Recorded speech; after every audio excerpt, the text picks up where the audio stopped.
For today's video guys, ito yung pinamili namin kahapon na pork and chicken. Ayan.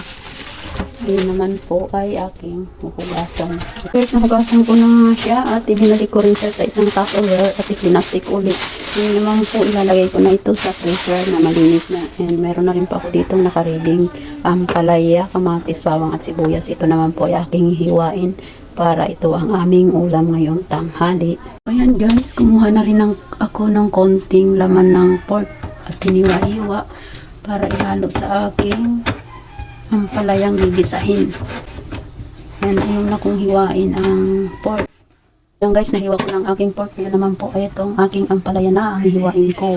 Na guys, nakapaghiwa na ako sibuyas, bawang, kamatis at yung aking ampalaya ay naibabad ko na rin sa tubig na may asin. Ayan, para maalis ang kanyang pait na konti. Umpisahan ko ng igisa ang pork. Uunahin ko po yung pork sa paglagay.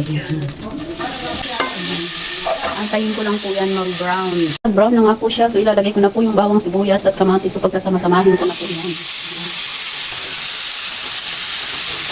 At doon naman po sa kabilang kawali ay nagpainit na rin po ako ng mantika dyan para po sa aking sinangag.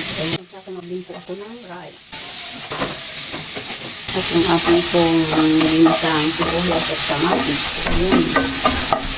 Hintayin ko lang po yan maluto, yung medyo maluto yung sibuyas at kamatis. Habang ako'y nagigisa ng ulam namin na ampalaya, ako naman po ay nagpe-prefer ng salad na lettuce and cucumber. Ayan, nahiwa ko na po yung kanyang sibuyas at kamatis at isusunod po ako ng cucumber salad.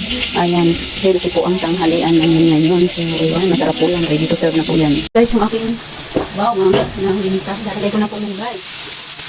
Ayan. Pinagsabay ko na po yan silang dalawa para mas mabilis ako makaluto kasi may pasok ang aking binata.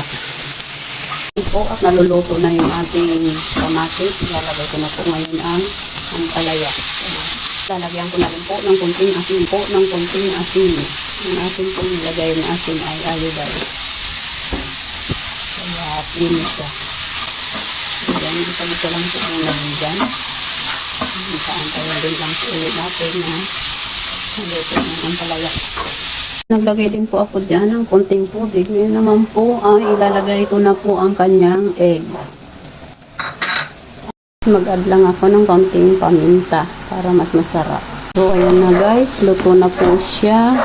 At naluto na rin ang aking fried rice. At nagprito po ako ng sausage para din po yan sa mga bata. Ayan.